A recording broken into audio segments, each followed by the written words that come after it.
What's up, everybody? It is Jordan here from Wednesday Night Warhammer. This video is going to be a little bit different. This is just my thoughts on the new secondary cards. It's a new mission pack with the brilliantly named 2025 through 26 secondary mission pack, new season.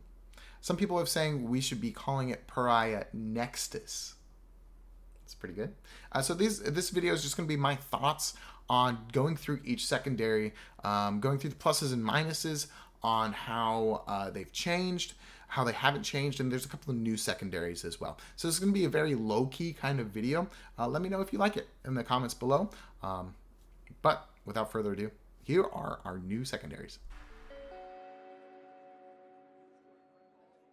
So the first one is Attempting Target. And this one was before Pariah Nexus. This was in the Leviathan pack as well. It was actually one of the secondaries that I kind of missed in Pariah Nexus. I thought it was a very well-designed one. When drawn, your opponent must select one objective in no man's land to be your tempted target objective marker. And then at the end of your battle round, or either player's turn, if you control that objective marker, then you just get 5 victory points. Seems pretty good. I really like it because it's a design space that forces you to go out and take an objective that maybe you don't want to be at. Maybe it could be a possibility that it's forcing you to extend in a way that continues the game and like puts forward motion into the game. And I really think that's kind of Games Workshop's point in a lot of these tactical secondaries, is to force a more interactive game in Warhammer 40k than previously has in other editions. There's been secondaries where you just stand at a spot and then you just score all your secondaries and then you win the game or you lose the game. So I really like Tempting Target. I'm glad Tempting Target is back. I think it's a good secondary for the game. It's a very well designed one. Next one, Recover Assets. Now they've kept a lot of the secondaries. In fact, a lot of the changes are really not too much of a changes, but they've tweaked some of the secondaries in order to make them a little bit more healthy and in order for you to score more points. Honestly, I think overall there's going to be a lot of point scoring in this new mission deck, and Recover Assets is definitely one that is going along with that change. So let's read through Recover Assets just verbatim, and I'll talk about what's different and why I like it. When drawn, if you are playing an incursion mission, or if there are fewer than 3 units from your army in the battlefield, you can discard this card and draw a new secondary mission card. So that is interesting too, that they are also balancing the deck and making it be like incursion games, yes, are different, and they are definitely balanced different as well. So I think that's a very interesting note to add. Recover Assets is an action. It starts in your shooting phase. 2 or more units from your army. If each of those units is wholly within a different one of the following areas, your deployment zone, no man's land, or your opponent's deployment zone, completes at the end of your turn. If either 2 or 3 of those units are on the battlefield. And if completed, those units recover assets. So if 2 of your units have recovered assets, then you get 3 points. And then if 3 have recovered assets, then you get a full 5 points. The big difference is Recover Assets was a secondary in the previous mission pack, of course, where you had to have those units live all the way into the end of your opponent's turn. And that was actually very difficult to do. Oftentimes you would get 3 victory points, or you would just simply not even try the secondary. Because something that could happen is if you don't get your secondary, and you're trying to complete the secondary and maybe your opponent kills one of those units or something like that, then at the beginning of your next turn, you still have Recover Assets. So you are often forced into a point of either spending a CP to discard it or committing 2 more units to doing that action again and potentially get no victory points at all. So the fact that they've changed it to the end of your opponent's and have changed it so that it's the end of your turn is definitely something that's very, very good. I really like it. So it's going to be probably pretty easy for you to just score 3 victory points and move along with your day. I think this is a secondary that, again, it's a good change and allows for more victory points. Assassination. All right, so Assassination, I think this is our first fixed that we have. Yeah, so we've only gone through 3. This is our first fixed secondary, of course. Assassination is very, it's a standard Warhammer 40k secondary. You're killing your opponent's enemy characters. That's it. So if we're talking about a tactical, end of either player's turn, one or more enemy character models were destroyed that turn, or all enemy character models have been destroyed during the battle. So when you draw it, so you don't get into a point where, oh, I've assassinated everything. I've assassinated too good. I've assassinated too efficient. That when you draw the card, it no longer works. But that's good. So there's a fail-safe. If you've killed all of the enemy character models, you still get your victory points. And another thing to note, it's at the end of either player's turn. So you can keep Assassination during your turn if you're locked in combat with a character or something. And then that character model dies during your opponent's turn, then you would still score it at the end of your opponent's turn, which is definitely an interesting caveat to have. And then if you take it as fixed, so it says while this card is active, each time an enemy character model with a wounds characteristic of 4 or higher is destroyed, so you get 4 victory points. Oh, that's interesting. So 4 wounds or higher, and then you get 3 victory points if each time an enemy character model with a wounds characteristic of less than 4 is destroyed. That's pretty interesting. I'm not really sure why they feel the need to have that clarification. I think it just helps Genestealer Cult a little bit, right? Because I think Genestealer Cult is one of the only factions out there that has a bunch of 3 wound characters. Maybe Eldar has some 3 wound characters as well. It's interesting. Each time an enemy character model. Maybe if there's like bodyguard stuff. But no, I think the actual character has the character keyword, not like the bodyguard. If we're talking about Marnius Calgar or the new Raveners. Okay, interesting. I'm not really sure why they felt the need to have that distinction. But with fixed, I guess maybe there's a case where if you're playing against somebody who has a bunch of 3 wound characters, you don't want them to feel bad, but why are you playing a bunch of 3 wound characters? Anyways, moving right along. Fixed secondary. It's Cole the Horde. This is our second fixed secondary. And of course, you can either choose to be tactical and you randomly draw these cards, or you can choose to be fixed and you take 2 of these and you score throughout the game, just only doing those secondaries. I think it's probably still best to do tactical with this mission deck, but it is always nice to have a meta fail-safe. If a bunch of Horde, lists become the strong meta and they're very, very spooky scary, then maybe people will start taking Call the Horde and like something like Cleanse. Maybe that's something that happens. I'm not super interested in it. You could probably design a list specifically for doing those things, but most of the time you're going tactical. Let's read Call the Horde. When drawn, if there are no enemy units on the battlefield that satisfy the condition required to achieve this card, you can discard this card and draw a new secondary mission card. So if you can't do it, redraw. Easy peasy. So tactical, end of either player's turn. So it's another one where you can keep and go into your opponent's turn. 1 or more infantry units with a starting strength of 13 plus, including attached units, were destroyed this turn. So it's no longer the caveat of like, what was it? I think it was 20 models or like 25 wounds, excluding characters. So they've just said if you have 13 or more models in a unit, and that's what starting strength is, not counting wound characteristics, then you can achieve this. All right. So if there's a 15-man squad of something, if there's a 20-man squad of something, then you can achieve Call the Horde. However, you can just discard it if you can't do it, like we said at the top. And then if we're talking about fixed, while this card is active, each time an infantry unit with a starting strength of 13 plus, including attached unit, is destroyed, you get 5 victory points. So if you're going up against, I don't know, Endless Swarm Tyranids, if they decide to come back in the meta and they have a bunch of 20-man Termagants or something, then maybe you think about this. But again, I'm probably still just taking tactical, and I'm probably not really wanting to play that game because that sounds like a long time of slogging through Termagants and stuff. Anyways, Call the Horde. So that's a little bit of a change with the wound characteristics mattering much more in the previous I guess season mission pack, and again previously it did not care about attached units, attached characters rather, and this one is counting attached characters. So an interesting thing. Here's Behind Enemy Lines, and it is a fixed as well. Tyranids sometimes like to do behind enemy lines as a fixed. It's an interesting option. When drawn, if it is the first battle round, you can draw a new secondary card and shuffle this card back into your secondary deck. So again, if it's the first battle round, you can't do it, then shuffle it back in. Now, if it's the first battle round and you have a Biovore, then maybe you can get it. And what I like about behind enemy lines is any battle round, one unit from your army, excluding aircraft and battle shock units, is wholly within your opponent's deployment zone. Easy 3 victory points. Very nice. Very cool. That's why I like it with Tyranids, just because you can shoot a Spore Mine.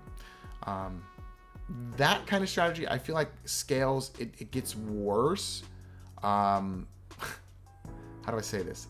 It gets worse the better of a player you're playing against. So, and maybe that's just something that you have a conversation with your opponent before the game, be like, hey, Biovore can score behind enemy lines. So if that's something you want to check to screen, we can make sure you do that while you're doing the movement. But if your opponent knows how to play against Biovores or knows how to play against just units that can very easily get to the deployment zone, it could be, it could be tougher to get. And then, of course, if you have 2 or more units, excluding aircraft and battle shock units, that are wholly within your deployment zone, then you get 4. I like behind enemy lines, especially for Tyranids, because oftentimes if your opponent has not screened out that little itty bitty Spore Mine, it's a free 3 victory points. It's very, very nice. Moving right along, Area Denial. Area Denial to me is that secondary that I am like 100% sure I know what it says, but I always have to reread it because the 2 distinctions between what clarifies as you not getting it as well as what clarifies as you getting the secondary, I feel like I mix up sometimes. So let's read it.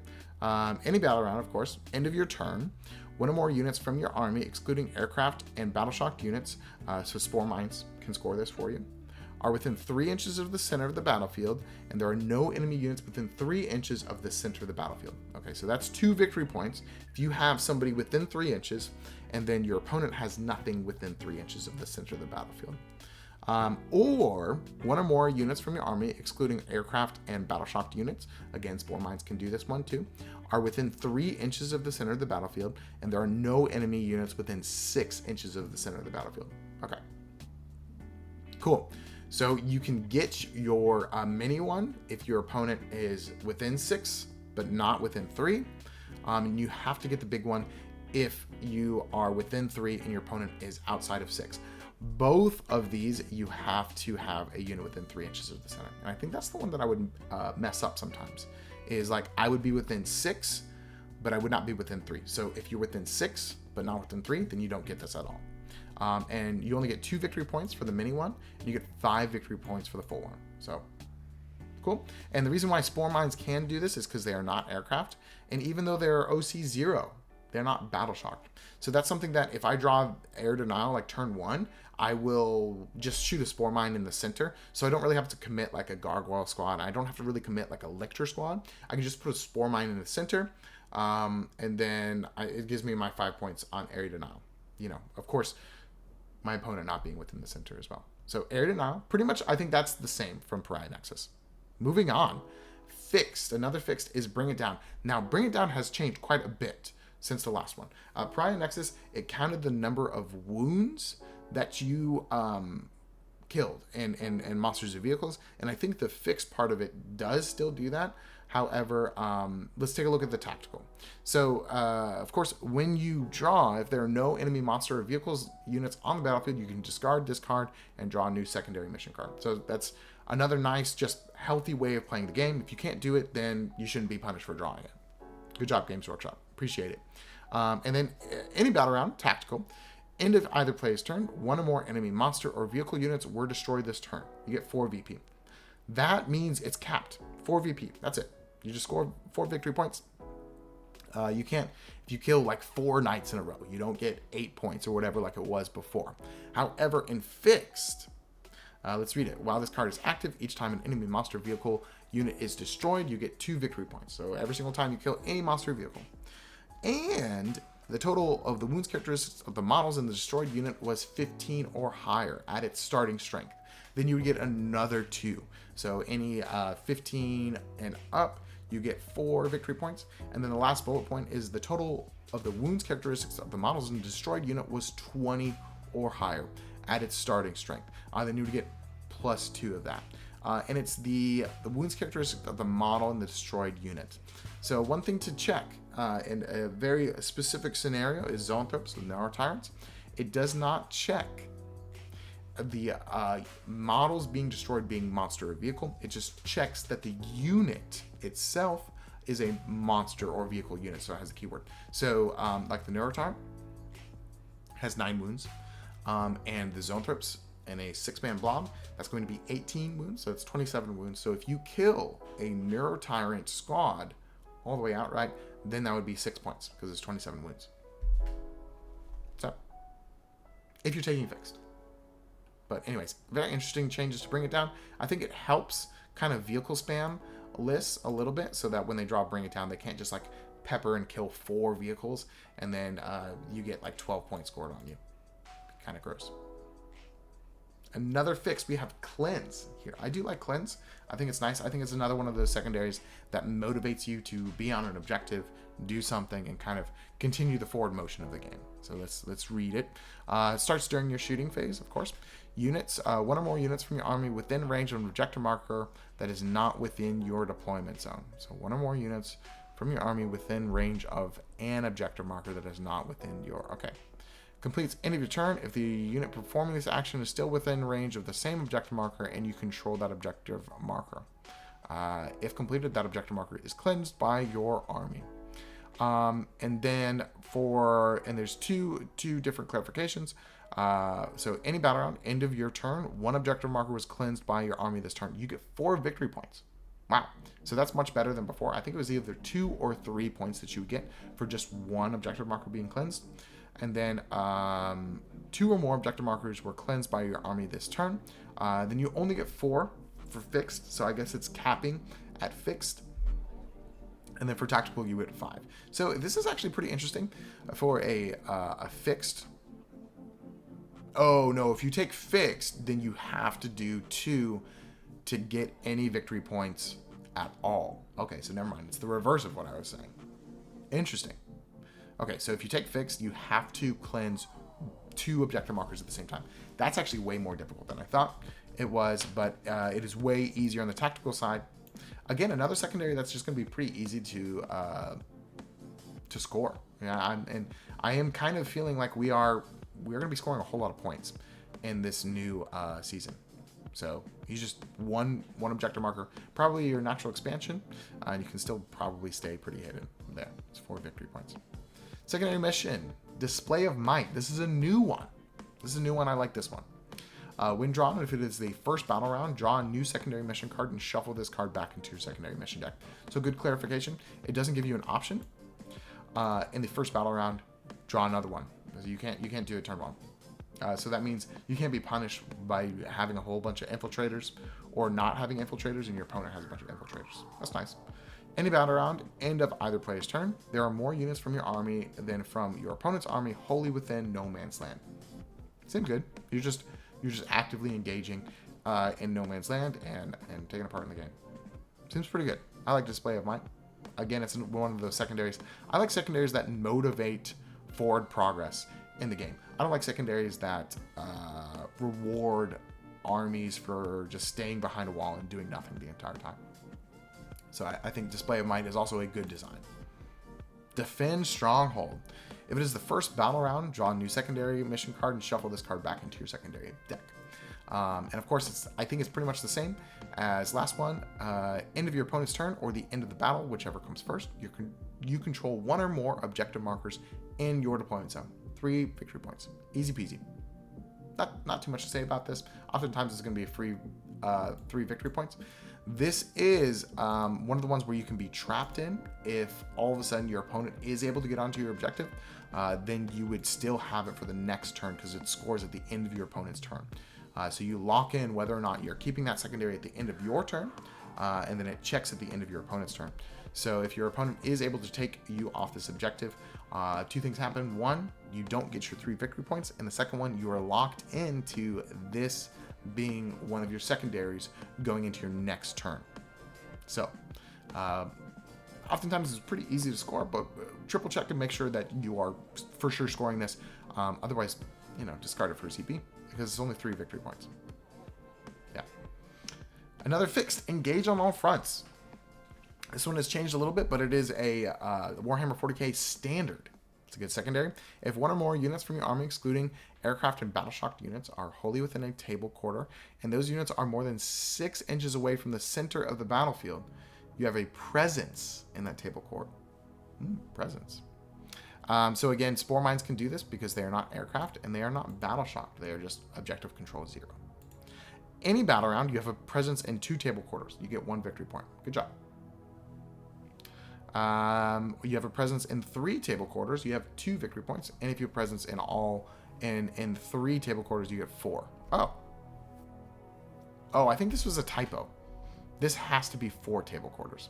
Okay, this is a scan that somebody on Reddit posted, so whoever that was, thank you, but I think you have to change this to 4. I was gonna be like, so you just do 3? No. So if you get all 4 quarters, then you get 4 points. Easy peasy. Nice. Okay. Engage on all fronts is another great secondary that I'm glad. They changed it so that you get 1 victory point if you're in 2 table quarters. Again, just pushing points. It's only 1 victory point, so it's not like a huge deal. But yeah. Establish Locust, another action secondary. In your shooting phase, 1 unit from your army completes the end of your turn if that unit is within your opponent's deployment zone or within 6 inches of the center of the battlefield. If completed, your unit establishes a Locust. And then it is the end of your turn, of course. You just do it. Your unit established a Locust this turn and is within 6 inches of the center battlefield. You get 2. So that's obviously going to be the easier one to do. Or your unit established a Locust this turn and is within your opponent's deployment zone. And that's just going to be 4 victory points. So that's pretty good. That's not bad. Most of the time, it's probably going to be 2 victory points. Notice you don't have to be on the center objective. You don't have to control the center objective. It's just 6 inches of the center of the battlefield. And then this one is within your deployment zone. A key thing to note, it is not wholly within your opponent's deployment zone. It is just within your opponent's deployment zone. So if you have a unit that just tags into your opponent's deployment zone, establish Locust, you get your 4 victory points. You have a great day. Sweet. Extend battle lines.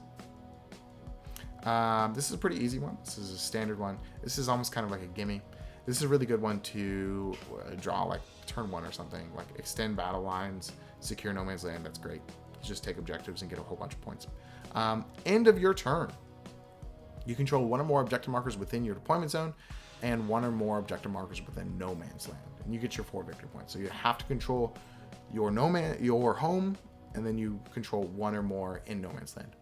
And then the secondary one is you control 1 or more objective markers within no man's land. So if your opponent has absolutely destroyed you and taken your deployment zone objective marker, you can still get 2 victory points if you control something in no man's land. Sweet. Moving right along, we have Mark for Death. Mark for Death, this is my favorite secondary change that they have done in the entire deck. I am really happy that they've done this, and I think it's an incredible design space. Even though you're only going to get 2 victory points if you do the secondary thing that we'll talk about in a second, I really appreciate that Games Workshop has kind of nodded saying that, yes, this secondary can really be putting yourself in a feel bad situation. So let's read it together. When drawn, your opponent must select 3 units from your army on the battlefield. If there are only 1 or 2 units from their army on the battlefield, that they must select those units. The selected units are your alpha target units. You can then select 1 unit from your opponent's army on the battlefield to be your gamma target. If there are no units from their army on the battlefield, discard this card and draw a new secondary mission card. Okay, so just to break that down, your opponent selects 3 things that they don't think you can kill. And then you say, okay, cool, but I definitely am going to kill this unit. And that's going to be your gamma target. The 3 units that your opponent selects is the alpha, and then you select one that you're like really, really confident that you're going to be able to take out. That's your gamma target. So if you're able to kill any of your opponent's alpha units, you get 5 victory points. If you are able to kill any of the gamma targets, or just your gamma target, then you get 2 victory points. In addition, both of those things trigger if your opponent removes those units from the battlefield at all. So they can't like uppy downy a unit and say, haha, you can't get them anymore. You would still get that if they do that for the gamma unit, and you would still get the 5 victory points if they do it for the alpha target as well. So a good job, Games Workshop, on changing that. I think it's a really nice secondary. So hopefully you'll be able to get 2 victory points if you draw this. Now, no prisoners was fixed, and then they said it's actually not fixed. Sorry, you can't use that as fixed. And that's because they don't want you to just be able to. So if you're playing against like knights and you're really good at killing knights, then you take no prisoners, bring it down. And that's what you do every single time. So that means your entire game plan is, do I kill the knights? Cool, I max secondaries. And I think that's kind of the play that they wanted you to not be able to do, you know? Or if you do cleanse and no prisoners, I think cleanse is a little bit more difficult than before. But yeah, let's read it and let's just make sure we know what it is. Any battle round, tactical, while this card is active, each time an enemy unit is destroyed, you get 2 victory points and it's max of 5. And I think in the original deck, it did have it as fixed, but it is no longer, you are no longer allowed to take no prisoners as a fixed secondary. So just a little bit of an errata. No prisoners is a great secondary. I think it's good for the game. You know, the game is about destroying your enemy. So destroy your enemy, get points. Secondary mission, Overwhelming Force. Overwhelming Force is great. While the card is active, each time an enemy unit that is start of the turn within range of an objective marker is destroyed, you get 3 victory points. Congratulations. That's it. So, I mean, it's pretty good. It's a good secondary because you're probably going to be wanting to destroy enemy units on objective markers. You don't want your opponent to score primary, so you're going to shoot them off the objective, or you're going to punch them off the objective, and you get 3 victory points every single time you do that. It's a good time. So yeah. Sabotage. Now, if I'm correct, this is the other secondary where they held it to it ends on your opponent's turn. But let's read it together, make sure. So this one is still kind of difficult to do. Let's take a look at them. It's an action, starts on your shooting phase. 1 unit from your army that is within a terrain feature and not within your deployment zone. Okay, so clarification, 1 unit from your army that is within a terrain feature and not within your deployment zone. So something you can do is your unit is not in your deployment zone, even though the terrain feature might be partially within your deployment zone or whatever. If your unit is outside your deployment zone and is touching that terrain feature in some way, then you can do this action. So you might be able to do it in a little cheeky way with a lictor or something and make it so that it's pretty far away from your opponent, but just outside of your deployment zone and still in a terrain feature, and you can score this. So there's 2 different options. Your unit committed sabotage this turn and is not within your opponent's deployment zone, so in no man's land so on. Or your unit committed sabotage this turn and is within your opponent's deployment zone. And again, this completes at the end of your opponent's next turn or the end of the battlefield. So it is harder, so you got to be careful. If your opponent is able to kill that unit, then you are locked into that secondary again. If not, then you score it, of course. But then this is, oftentimes I just go for the 3 victory points. 3 victory points is still a pretty good thing to have. At 6 victory points, hardly ever happens. One thing that you can do if you're bottom turn scoring and you're in your opponent's deployment zone, then you can automatically get a 6 victory points just by being there in a terrain feature, and your opponent won't have an option to respond to it. So that's a good thing to just to note. And it is also going into round 5, if you're bottom of turn, if you have an ability to uppy downy a unit or something, that might be a good thing to try to do, just so that you position yourself to score the bottom of the turn. Secondary mission, secure no man's land. It's an easy peasy one. 2 victory points if you control 1 objective marker in no man's land, and 5 victory points if you control 2 or more objective markers in no man's land. In the game, you're going to want to be scoring primary, you're going to be wanting to score secondary as well, and this objective marker just enables you to do both. It's a really good one. It's a good design. Another fixed is Storm Hostile, and I believe this is our last secondary that we're going to cover.